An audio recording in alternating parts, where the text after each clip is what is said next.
귀한 찬양을 하나님께서 영광 받으신 줄로 믿습니다. 모든 것이 다 하나님의 은혜이고 우리는 감사로 주님 앞에 찬양으로 나가시기를 주의 이름으로 축복합니다. 우리가 호흡을 하면 어떻습니까?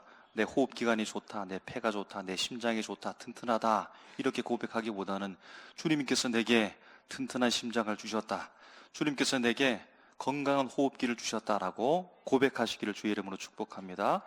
내가 걸음을 잘 걸어가게 되어지면 내 다리는 튼튼하지 라고 내 자랑이 아니라 주님께서 내가 걸을 수 있는 힘을 주셨다라고 고백할 수 있는 우리 모두가 되시기를 주님의 이름으로 축복합니다.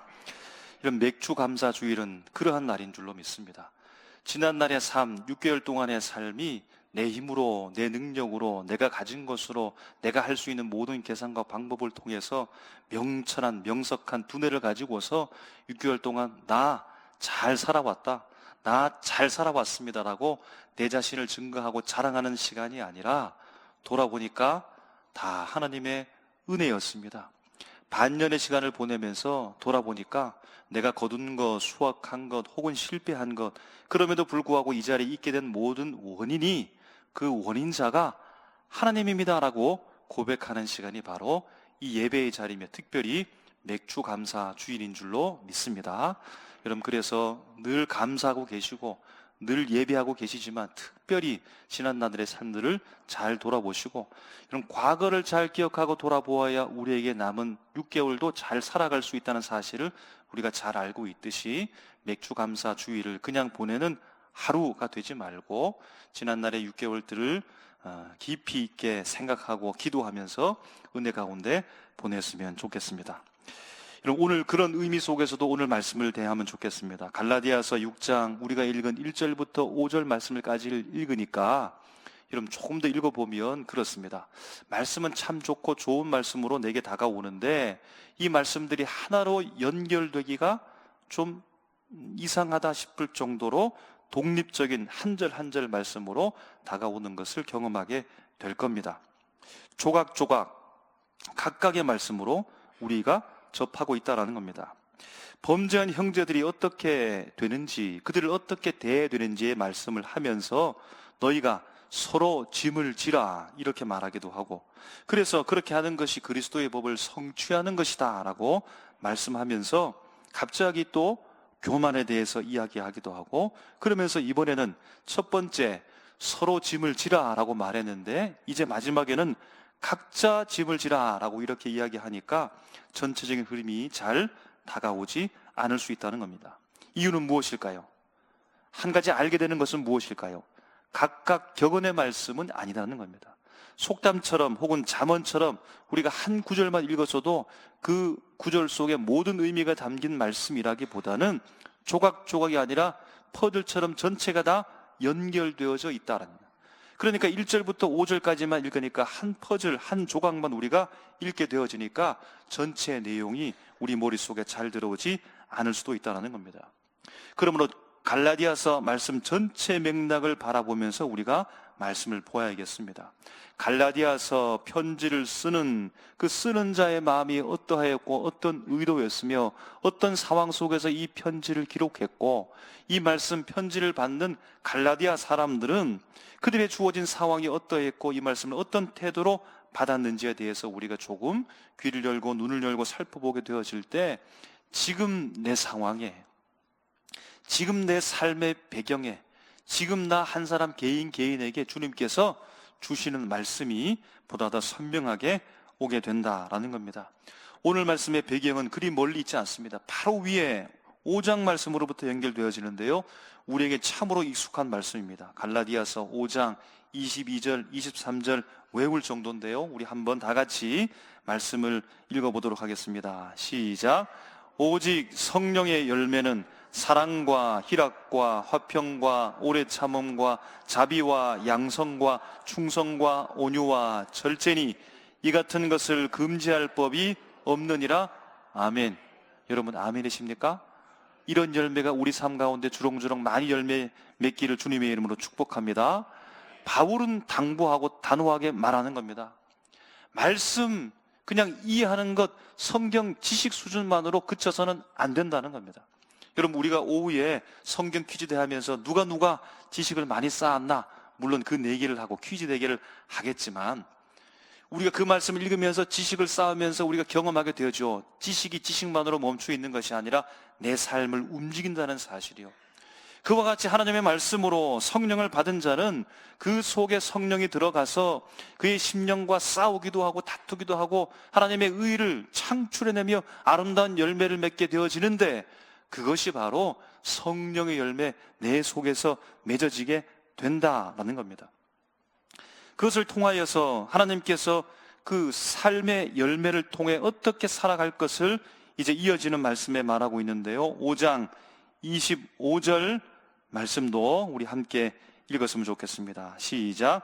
만일 우리가 성령으로 살면 성령으로 행할지니. 그럼 성령으로 살면 성령으로 행할지니. 성령의 사람이 되어지면 내 속에 하나님의 성령의 열매가 맺어지는, 그래서 성품의 변화와 주님께서 요구하시는 삶의 모습으로 살아갈 사람이 되었으면 성령으로 행할지니, 곧 성령을 따라서 행할지니 라는 말씀으로 받는다는 겁니다. 성령의 열매를 통하여 이제 내 맘대로, 내 주장대로, 내 뜻대로 살아가는 삶이 아니라 성령을 따라가는 사람이 되었으면 그 사람이 어디에서요? 공동체 안에서, 믿음의 공동체 안에서, 교회 안에서 각각의 사람들과 어떤 관계를 맺고 살아가게 되어지며, 어떻게 살아가게 되어지며, 어떤 일이 났을 때 그것에 대해서 어떻게 반응하며 할 것인가에 대해서 오늘 말씀하고 있다는 겁니다. 이제 성령의 열매를 맺고 성령을 따라가는 사람, 이런 배경을 가진 자가 이 현실 속에 나와서 살아가게 되어지는데, 그들에게 주어진 상황이 우리가 방금 읽었던 1절부터 5절까지의 말씀이라고 할 수 있겠습니다. 성령을 받아 성령의 열매를 맺고 성령을 따라가는 사람의 삶의 상황, 맞닥뜨린 상황이요, 이렇습니다. 함께 성도들이 모여서 신앙생활을 하고 있는데 그 성도 중에 범죄한 일이 드러났을 때 어떻게 하겠느냐라는, 성도 중에 범죄한 일이 드러났는데 그 사람에 대하여서 어떻게 하겠느냐. 1절 말씀을 원어로 풀어서 보면 좀 더 상황이 우리에게 분명하게 다가옵니다. 어떤 범죄한 가운데 빠진 사람이 발견되거든. 성도 중에 범죄한 사람이 드러나서 그 사람이 발견되었을 때에 어떻게 하겠느냐. 여기서 범죄라고 하는 것을 번역하면 파라푸토마라고 해서 실수, 잘못, 넘어짐. 그러니까 의도적이고 악의적인 죄라기보다는 실수, 일시적인, 비고의적인 죄를 가리킨다고 볼 수 있겠습니다. 물론 그 죄가 나는 의도하지 않았는 대로 가면서 그렇게 했다고 해서 다 모든 것이 무마되는 것은 아니겠죠. 그 죄 때문에 다른 사람이 아프고 고통스럽게 있고 공동체 가운데 여러 가지 어려움이 온다는 사실도 부인할 수 없습니다. 여기서 죄라고 하는 것은 여러분 구체적으로 무엇일까요? 어떤 죄일까요? 무슨 죄를 범했을까요? 갈라디아서 5장 19절부터 21절 통해서 우리가 추측해 볼 수 있는데, 사도 바울은 이 여러 가지 죄에 대해서 육체의 일로 명명합니다. 육체의 일은 이렇습니다. 육체의 일은 분명하니 곧 음행과 더러운 것과 호색과 우상 숭배와 주술과 원수 맺는 것과 분쟁과 시기와 분냄과 당짓는 것과 분열과 이단과 투기와 술취함과 방탕함과 또 그와 같은 것들인데 경고합니다. 이런 일을 행하는 자는 하나님의 나라를 유업으로 받지 못한다라고 강력하게 선포하는 겁니다. 여러분, 육체의 일이 이처럼 많습니다. 아마 이 중에 해당하는 부분이 있겠죠. 이 범죄한 일, 이 죄지는 일이 있을 겁니다. 도덕적인 어떤 실수이면서 공동체의 질서를 깨뜨리고 분열을 조장시키면서, 그래서 그에 대해서 공동체가 반응해야 되는데 거기에 대해서 판단해야 되겠고, 어떻게 보면 교만해질 수도 있기도 하고, 어떻게 보면 정죄가 일어날 수 있기도 하고, 그래서 공동체 내 속에서 갈등이 유발되는, 그 갈등을 유발하는 죄를 그가 지었고 그 죄가 드러났다라는 겁니다. 그래서 성령의 열매를 맺으며 그의 성품이 변해 성령을 따라가는 사람이 이 상황에 대하여 이 사람에 대해서 어떠한 태도를 가져야 되겠느냐. 우리 답을 찾아가기 전에 여러분 우리 자신을 한번 먼저 생각해 봅니다. 우리가 지금 말씀을 보면서 설교 말씀을 함께 묵상하고 있는데 우리는 아직까지 1절에 머물러 있습니다. 1절에 왜 머물러 있었을까요? 1절을 통해서 우리가 무엇을 계속해서 발견하고 있을까요? 죄죠. 거기에 우리가 지금 몰입하면서 도대체 무슨 죄를 지었길래, 아니 그 사람이 어떤 죄를 지었길래 라고 하는 그 죄에 우리가 마치 본능처럼 주목하게 되어지고 몰입하게 됩니다. 그 죄가 무엇일까? 그 죄가 무엇일까? 그 죄를 구체적으로 알고 싶어 합니다. 아니 그 사람, 그 성도님, 그 집사님, 그분 무슨 죄를 지었을까? 어떤 사람은 그 죄를 드러내고 싶어 합니다. 나만 알지 않고 다른 사람도 모두가 알고 그렇게 드러내고 싶어 합니다. 그 죄가 구체적인지 무엇인지 알고 싶어 합니다. 다른 사람도 알았으면 합니다. 죄 지은 사람이 도망을 못 치고 궁지에 몰리듯 모든 사람이 그 사람을 바라보면서 공개적인 장소에서 공개적으로 그 죄가 무엇인지 딱 명명하면서 그렇게 그 사람이 궁지에 몰려 나는 죄인입니다라고 인정하는 그 말을, 그 고백을 듣고 싶어 하는 겁니다. 여러분, 이런 반응을 통해서 우리의 본능적 관심사가 어디에 있는지 보여줍니다. 죄의 내용, 죄를 분석하고 파헤치고 그 죄의 경중 얼마나 무거운지, 그 죄인의 정체, 이 사람이 어떤 사람이길래 죄를 짓고 이런 사람이기 때문에 죄 짓는 사람이지, 거기에 초점을 맞춘다는 겁니다. 그러나 사도 바울은요, 아니라는 겁니다. 사도 바울은 무엇을 보는 겁니까? 무엇에 관심이 있다는 겁니까? 무슨 죄인가 분석하고 판단하고 쪼개고 세밀하게 나누는 것에 있는 것이 아니고 그 죄를 어떻게 할 것인가,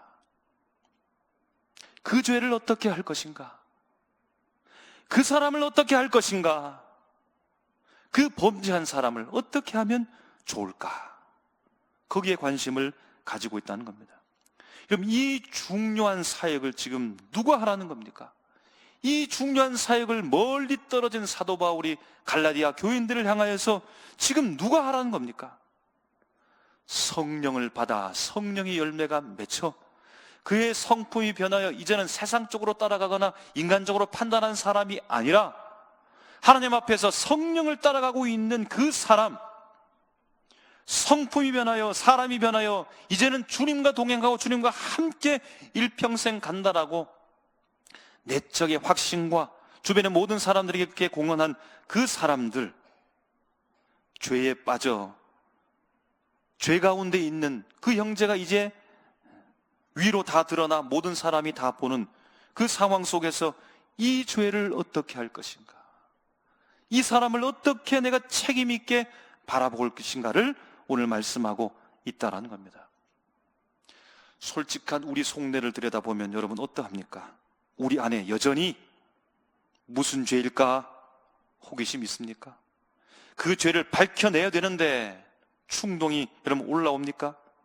정죄하고 싶은 마음이죠. 죄의 내용을 파헤치고 싶은 욕망이 우리 속에 있다는 겁니다. 하지만 말씀은 범죄한 자를 만나고 그 죄가 드러났을 때 우리가 무엇을 해야 될까, 어떻게 해야 될까를 이제 말씀하는 겁니다. 먼저 1절 말씀에 이렇게 말합니다. 온유한 심령으로 그러한 자를 바로잡고 너 자신을 살펴보아 너도 시험을 받을까 두려워하라. 아멘. 중요한 태도는 무엇입니까? 정죄가 아니라는 겁니다. 너 죄지었지, 너 잘못했지, 너 나쁜 사람이지, 거기에 초점이 맞춰져 있는 것이 아니라 회복입니다. 그 사람을 일으켜 세우는 겁니다. 죄인으로 고발하고 낙인 찍고 너는 안 되는 사람이야 라고 말하는 것이 아니라 온유함으로, 숨을 좀 쉬고 온유함으로 그를 바로 잡으라 하는 겁니다. 그 일을 감당하는 사람도 스스로 자신을 돌아보면서 나도 역시 시험에 빠질 수 있는 사람이지, 나도 역시 연약한 존재라는 사실을 겸손하게 자신을 돌아보며 그 자신을 성찰하라는 겁니다. 이것이 먼저 첫 번째 태도이고, 두 번째 2절에서 말합니다. 범죄한 자를 대하는 두 번째 태도로서 너희가 짐을 서로 지라라고 말씀합니다. 그래서 그리스도의 법을 성취하라 라고 말씀하는 겁니다. 여러분, 여기에서 말하는 이 짐은 우리가 인생을 살아가다가 고달프게 힘들게 살면서 아이고 힘들어, 아이고 힘들어, 내 어깨 짐이 왜 이렇게 무거운가, 그 짐을 말하는 것이 아닙니다. 하루 육체적 노동 속에서 열심히 일하면서 내 육체적 압박감으로 오는 그 노동의 무게를 말하는 것이 아닙니다. 범죄한 영혼이 내가 온유한 마음으로 내 분노와 내 욕심을 삭히면서 한숨을 쉬며 온유한 마음으로 그에게 다가가 그를 일으켜 세우기 위한 열심에 그를 통한 무거운 짐입니다. 그를 향하여 도덕적 책임도 내가 느끼고 영적 책임도 내가 느끼고 그를 세워줘야 되는데 그 마음, 그 책임을 가지고 그를 세우기 위한 그것 때문에 내게 오는 부담감, 그것이 짐이라는 겁니다. 여기도 짐을 헬라어로 보게 되어지는 바레인데요, 무거운 짐, 부담, 고통을 말하는 겁니다. 그를 향하여 도덕적, 정신적, 영적 무게를 가지고서 부담 느끼게 되는 그 무거운 짐을 말하는 겁니다. 여러분, 한 사람을 죄에서 돌이키는 이 회복의 과정을 통하여 한번 생각해 보시기 바랍니다. 그 한 사람을 이렇게 세우기 위해서 여러분, 단 한 사람만 있으면 될까요? 많은 도움은 되겠죠. 아니, 몇 명만 있으면 될까요? 한 사람의 수고와 몇 명의 수고를 통해서 된단 말입니까? 얼마나 많은 시간이 흐르는지 여러분 알고 계시죠? 얼마나 많이 이해해야 되는지 알고 계시죠? 얼마나 많이 돌봐야 되는지 여러분, 그것이 필요한지 알게 되죠? 영적 부담감을 느끼면서 살아갈 수밖에 없는 그 무거운 짐을 질 수밖에 없다는 사실을 알게 되죠. 그렇기 때문에 사도 바울은 그 짐을 나누어 지어라 말합니다. 어느 특정한 사람 혼자 지게 하지 말아라는 겁니다. 공동체가 함께 그 짐을 나누어 무너진 자, 절망에 빠진 자, 범죄 가운데 있는 자, 모든 사람 앞에, 만인 앞에 드러나서 부끄러움 가운데 구석에 몰린 자, 그 사람을 회복시키기 위해서 누군가 한 사람이 아니라 공동체 전체가 그 짐을 나누어져서 그 사람을 세우라. 그 감당할 일을, 그 몫을 모든 공동체가 다 담당하라 라고 말하는 겁니다. 이렇게 하는 것이 사도 바울이 말합니다. 그리스도의 법을 성취하는 것이다. 예수 그리스도의 방식이 이렇다는 겁니다. 여러분, 주님이 우리를 대하는 방식이 이러하였습니다. 예수님께서 나를 이렇게 대하였습니다. 무관심, 냉정, 알아서 하겠지, 그 태도는 결코 그리스도의 마음이 아닙니다. 비록 그 짐이 무겁고 부담이 된다 할지라도 함께 짊어지고, 이것이 바로 성령을 받아 성령의 열매를 내 속에 맺어 성품으로 살아가게 되어지고 성령을 따라가는 자들의 여러분 두 번째 태도라고 말씀한다라는 겁니다. 마지막 오늘 본문 속에서 말하는 세 번째 3절에서 이렇게 말합니다. 교만을 경계하고 만일 누가 아무것도 아니면서 된 줄로 생각하면 스스로 속이는 것이다 라고 말하는 겁니다. 여러분, 이 말씀의 의미를 풀어서 보면 아무것도 아니면서 실제로 자신도 연약하면서 자신도 부족한 인간이면서 된 줄로 생각한다. 스스로 대단한 사람인 척한다. 스스로 대단한 의로운 사람인 척, 나는 아무 문제가 없는 사람인 척, 나는 하나님 앞에 의로운 사람인 척, 나는 아무 문제 없이 완전하게 의롭게 살아가고 하나님 앞에 정직하게 그렇게 살아가는 사람인 척 착각을 하면 스스로 속임이라. 자신도 모른 채 자신이 자신을 속이고 있다는 겁니다.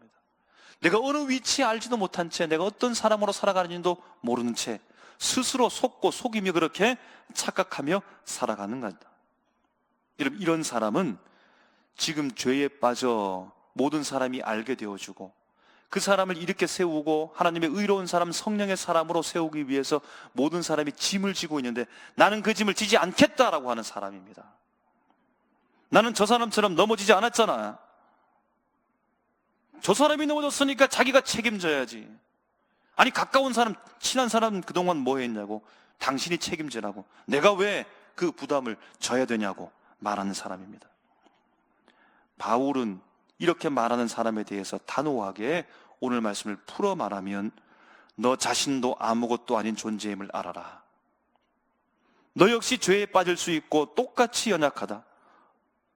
그 사실을 잊은 채 남을 판단하고 짐지기를 거부한다면 너는 스스로 속이고 있는 것이다 라고 오늘 말씀한다는 겁니다. 4절 말씀은 3절을 보태어서 각 사람은 자기의 행위를 살피고 자랑할 것이 내게만 있지 다른 사람에게 있지 않음을 알면서 남과 비교하지 말고 판단하지 말아라 라는 권면입니다. 마지막 5절은 이렇게 말씀합니다. 각각 자기의 짐을 질 것이라 라고 말합니다. 이 말씀을 읽었는데 우리 2절에 읽었던 말씀과 충돌이 됩니다. 거기에서는 서로 짐을 지어라고 했는데 오늘 5절에서는 각각 자기 짐을 지라고 하니까 여러분 이 말씀이 다르게 보입니다. 그런데 5절에서 말하는 여기서 짐이라고 하는 것은 포르티온이라고 해서 개인 배낭을 말합니다. 개인 보짐을 말하는 겁니다. 각자에게 하나님께서 주신 그 목, 그것이 무엇일까요? 내게 주어진 시간 속에서 내가 신앙 성장을 시켜야 되는 개인 훈련, 경건의 훈련, 누구도 해줄 수 없습니다. 가정에서 맡은 내 역할, 누가 다 아버지가 될 수 있습니까? 누가 다 어머니가 될 수 있습니까? 누가 다 남편이 될 수 있습니까? 남편은 하나이며 어머니가 하나입니다. 자식이 하나입니다. 그 위치는 각각의 존재에 있으며 그 사람은 그 위치 속에서 자기 개인 짐을 지고서 책임을 감당해야 되는 겁니다. 가정에서 가정 예배를 인도해야 됩니다. 누가 인도해야 됩니까? 말씀 쓰기는 누가 할 수 있습니까? 내 개인이 해야 되는 것이며, 말씀을 누가 혼자 읽을 수 있습니까? 내가 내 입술로 내 눈으로 바라보면서 읽어야 되는데 그 책임을 혼자 개인 맡은 것에 대해서 다하라. 하나님이 그 사람에게 주신 그 직업에 대해서 열심을 다하는 것 누가 대신 할 수 없습니다. 내가 하나님 앞에 살아가면서 죄진 그 모든 것들 누가 대신 회개해 줄 수 있습니까? 중보기도는 해줄 수 있어도 대신 회개할 수는 없지요. 하나님 앞에 단독자로 분명하게 내 자신을 들여다보면서 주님 앞에 회개하는 것, 그건 내 몫이라는 겁니다. 주님이 내게 맡긴 사명, 내가 해야 된다는 겁니다. 반대로 앞에서 읽었던 2절 말씀의 이 짐은 바레라고 해서 혼자 감당하기 힘든 무거운 짐을 말하니까 공동체가 함께 이 짐을 짊어져야 된다는 겁니다.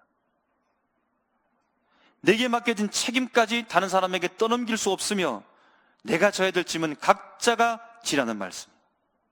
그러니까 공동체의 짐과 개인적 이 책임, 이 두 가지가 균형과 조화를 이루면서 나가게 되어질 때 성령 충만과 열매를 맺은 삶과 성령을 따라가는 삶이 조화롭게 이루어질 수 있다라고 말하는 겁니다. 사랑하는 삼일교회 성도 여러분, 오늘 맥주 감사 주일을 맞이해서 지난날의 삶을 돌아보면서 오늘 말씀 가운데 우리가 맞닥뜨려 있을 때 오늘 말씀을 한마디로 여러분 정리해 보면 어떠할까요? 열매를 거두고 풍성하게 안았던 우리 가운데 다시 책임이 있는 겁니다. 보릿고개를 넘어가면서 보리를 거두어서 겨우 이제 끼니를 때우면서 그 삼시세끼를 겨우겨우 해결하게 되어지는 그 열매를 거둔 시점에 멈춰버리면 여러분 6개월 동안에 먹을 것이 없습니다. 다시 씨를 뿌려야 되는 거예요. 다시 심어야 되는 겁니다. 여러분, 그래서 오늘 말씀은 심는 자의 삶이라고 할 수 있습니다. 세상은 어떻습니까? 넘어진 사람을 외면합니다. 죄 지은 사람을 그냥 정죄하기에 바쁩니다. 책임을 묻는 것으로 끝내버립니다. 하지만 성령을 따라가는 삶은 그렇게 하지 않죠. 넘어진 자, 정죄의 돌로, 절망의 돌로, 무관심의 돌로 그냥 꽉 그 돌 가운데 그 안에 빠져서 일어날 수 없는 사람, 정죄의 돌, 절망의 돌, 무관심의 돌을 좀 치워주고 다시 그 사람이 일어나서 하나님 앞으로 나아갈 수 있도록, 그도 나와 같이 성령의 사람이 될 수 있도록, 회복될 수 있도록 바로 내가, 우리가 되어서 믿음의 공동체가 그가 다시 토양의 뿌리를 받고 잘 자랄 수 있는 믿음의 토양으로, 비옥한 토양으로 만들어주는 공동체가 되어줄 것을, 그래서 그것이 바로 성령의 심는 삶, 주님께서 우리에게 명령한 이 시점에 우리가 다시 한번 바라봐야 될 말씀으로 받는다는 겁니다. 주님께서는 우리를 이 맥주감사 주일에 열매를 거두며 다시 심는 자로 주님께서 세워주셨습니다. 우리는 누구입니까? 회복을 심는 사람인 줄로 믿습니다. 우리는 누구입니까? 은혜를 심는 사람입니다. 우리는 누구입니까? 성령의 열매를 맺도록 그 넘어진 자에게 뿌리를 내리고 조용히 가서 물을 주고 생색내지 않고 온유한 마음으로 그에 가서 곁에 가서 걸음이 되어주고 언제 자라나 아직도 못 자랐습니까? 라고 그렇게 질책하는 것이 아니라 자랄 수 있도록 기다려주는 사람임을 믿습니다. 여러분, 이 일이 쉽던가요? 한 사람 세우는 일 쉽던가요? 그냥 자라나는 우리 아이 다음 세대도 세우기가 이렇게 힘들고 낭망하여 낙심하여서 절망 가운데 빠지고 모든 사람이 정죄 가운데 노출되어진 그 범죄한 사람도 다시금 하나님의 사람으로 세우는 것이 얼마나 힘듭니까? 이제는 일어났겠지 하고 싶은데 다시 넘어지고 이제는 괜찮겠지라고 생각하지만 또다시 실패하는 삶을 바라보면서 여러분, 그 일이 얼마나 힘듭니까? 무거운 짐처럼 느껴집니다. 왜 내가 해야 돼? 라고 하는 억울함까지 생각됩니다. 포기하고도 싶습니다. 여러분, 그러나 하나님이 나를 포기하지 않은 줄로 믿습니다. 내가, 우리 자신이 그런 사람이었습니다.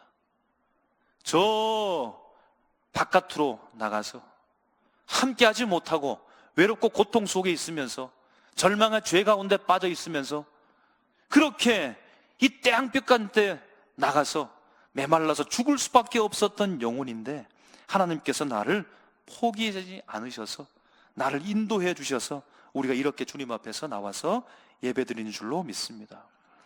노력으로 땀 흘려 심는 그 과정을 통하여 주님께서는 결코 그 수고를 잊지 않으시고 반드시 성령으로 심게 되어지면 헛된 수고가 아니라 아름다운 열매를 맺게 하실 줄로 믿습니다.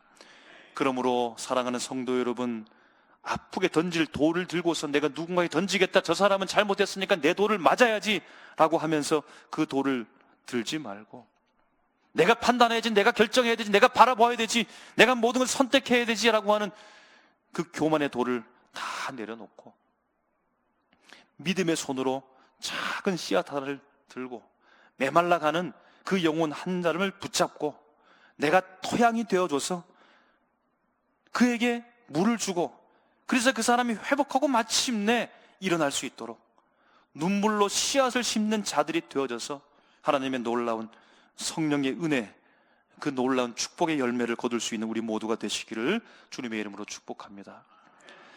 우리가 잘 알고 있는 영성신학자, 하버드대 예일대 교수로서 활동했던 헨리 나우엔이 있습니다. 어느 날 이분이 모든 명예와 지식을 다 내려놓고 한적한 곳 캐나다 토론토에 위치한 라르시 공동체로 들어갑니다. 이곳에는 지적 장애인들이 있습니다. 그를 섬기는 사람들이 있습니다. 모두가 다 함께하는 공동체입니다. 그곳에 생활하는데 알게 된 것이 하나 있습니다. 공동체의 사람들, 지적 장애를 가지고 있는 이 사람들을 돌보는 이 일이 어떤 명확한 딱 부러지는 어떤 교리나 서로 열심히 토론한 논쟁의 결과라든가 어떤 대상을 바라보면서 철저히 분석하고 판단했던 그것에 근거해서 어떤 돌봄이 아니고 인내로서 돌보다는 겁니다. 기다림으로써 돌보다는 겁니다. 안아주고 포용하면서 돌보고 있습니다. 사랑으로 돌보는 것이었다는 겁니다.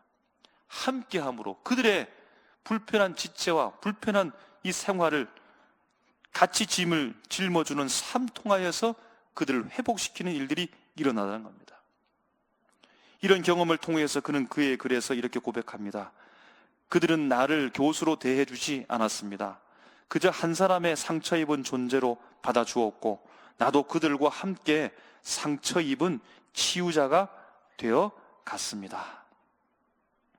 공동체 안에서 넘어진 사람들 정죄하고 당신 나쁜 사람이라고 그렇게 취급하기보다는 대신 그들의 곁에 머물러주고 함께 기다려주고 짐을 지고 또 함께하고 또 함께하고 하다 보니까 하루하루 살아냈던 그 삶이 진짜 회복의 삶으로 바뀌더라는 겁니다.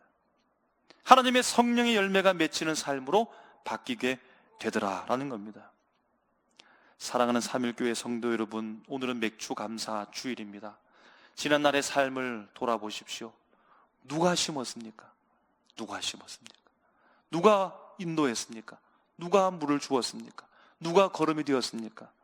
스스로 살아난 자 아무도 없습니다. 나는 단독자라도 누구에게 도움받지 않고 나는 홀로 내가 살았다고 아무도 그렇게 말할 수 없습니다. 이런 모여야 숲이 되는 것이고, 모여야 울창한 숲이 되어져서 나무가 많고 거기에는 물이 마르지 않고 샘물이 생기는 것처럼 하나님께서 우리에게 믿음의 공동체를 허락하셨기 때문에 여기까지 이르게 되었습니다. 오늘 각자의 마음속에 주님께서 질문합니다. 당신은 지금 무엇을 심습니까? 당신은 누구를 위해 회복하기를 원하면서 심고 있습니까? 우리는 정죄하기보다 회복을 위해 부름받은 사람임을 여러분 믿으시기 바랍니다. 넘어진 자가 있습니까? 범죄가 드러난 자가 있습니까? 우리가 함께 그 짐을 지고 그를 기다려주고 성령을 따라 살아가는 삶으로 계속해서 인내해 가십시오. 세상은 죄를 드러내고 판단하고 그것이 무엇인가를 분석하려고 하지만 성령의 사람은 눈물로 씨를 심는 사람이며 인내로서 믿음을 가지고서 기다리며 열매를 바라보며 마침내 하나님께서 그들에게 주시는 성령의 놀라운 열매를 가질 수 있는 은혜의 자리에 있는 사람인 줄로 믿습니다. 그것이 교회입니다. 여러분, 이 길은 결코 쉽지는 않지만 하나님은 분명히 기억하시고 하나님께서 반드시 열매 맺게 하십니다. 그러므로 말미암아 오늘 우리에게 주어진 이 삶에 대하여 감사할 뿐만 아니라 이제 다시금 앞을 향하여 6개월을 바라보면서 우리에게 심으라고 말씀하시는 그 씨앗이 있는 것을 눈으로 확인하시고 그 씨앗은 다름 아닌 오늘 한 영혼 한 영혼이라는 사실을 여러분 기억하시고 주님의 나라에, 하나님의 나라에 풍성한 열매가 맺히는 마지막 날 때, 그때를 바라보면서 오늘도 땀 흘려 눈물로 잘 심고 하나님께서 우리에게 맡기신 짐들을 함께 나누며 각자가 져야 될 짐도 지고서 하나님의 나라 아름다운 공동체 만들어가는 우리 모두가 되시기를 주님의 이름으로 축복합니다. 기도하겠습니다.